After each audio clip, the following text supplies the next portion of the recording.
Pemirsa, kita ke berita lainnya. Demi meloloskan puluhan kilogram sabu dan puluhan ribu butir pil ekstasi, dua orang tersangka yang mengendarai sepeda motor rela menabrakkan sepeda motor mereka ke mobil petugas. Akibatnya mobil petugas dari Polres Asahan ringsek dan tersangka terjatuh ke dalam parit.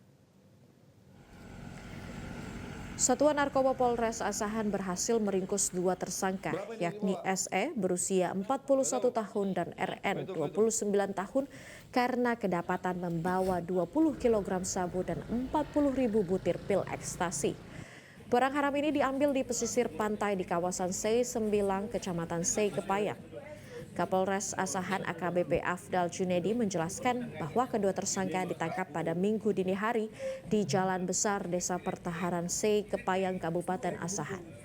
Kedua tersangka mengaku hanya sebagai kurir dan menjemput barang haram tersebut atas perintah seorang pria yang berinisial B, warga Pulau Simar dan Tanjung Balai. Tersangka berdalih dijanjikan upah hanya 3 juta rupiah. Tersangka rela menjadi kurir narkoba karena terjerat hutang dan mengaku telah 2 kali meloloskan barang haram ini.